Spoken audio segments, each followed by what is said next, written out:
हिंदी विभाग की ओर से आप सभी छात्र छात्राओं का हार्दिक स्वागत करती हूँ।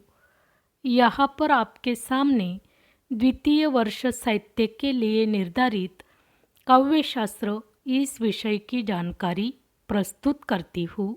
इसके अंतर्गत 21 सेकंड में काव्य के तत्व आपको अध्ययनार्थ रखे गए हैं। इसके अंतर्गत आपने भाव तत्व तथा बुद्धि तत्व इसकी जानकारी पिछले व्याख्यान में प्राप्त की। आज आपके सामने काव्य का तीसरा तत्व कल्पना तत्व इसकी जानकारी प्रस्तुत करती हूँ। कल्पना तत्व के अंतर्गत आपको मालूम है काव्य सृष्टि करने वाला कल्पना तत्व होता है। रूप सृष्टि करने वाली शक्ति भी कल्पना में होती है। जीवन के विविध रूप दृश्य को सामने स्पष्ट करना कल्पना का ही काम है।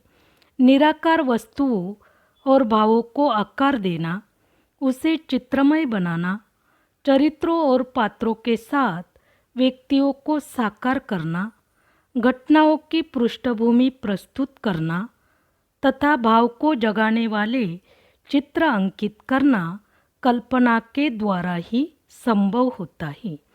कवियों के प्रति उन प्रतीकों को सजीव करना यह कल्पना तत्व का काम है। काव्य के अंतर्गत सत्य के अंतर्गत दृश्य पात्र का रूप हमें कल्पना के कारण प्राप्त होता है। कल्पना के माध्यम से चित्रगाव को हम प्रेरित करते हैं, विचारों को उत्तेजित करते हैं। भावना का उल्लंघन, तीव्रता और प्रभाव कल्पना के बिना साहित्य पूर्ण नहीं होता है।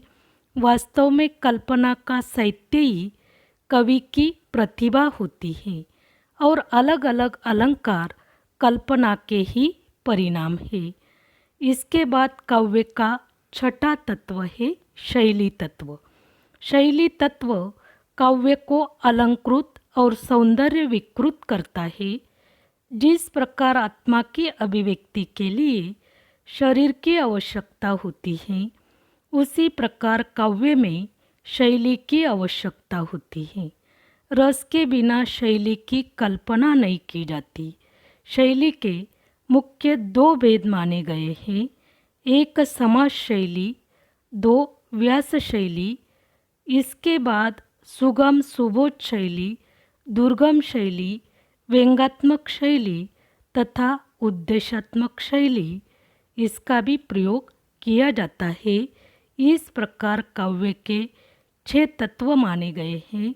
इसकी आपने जानकारी प्राप्त की। आगे हम अलंकार के बारे में जानकारी प्राप्त करेंगे। धन्यवाद।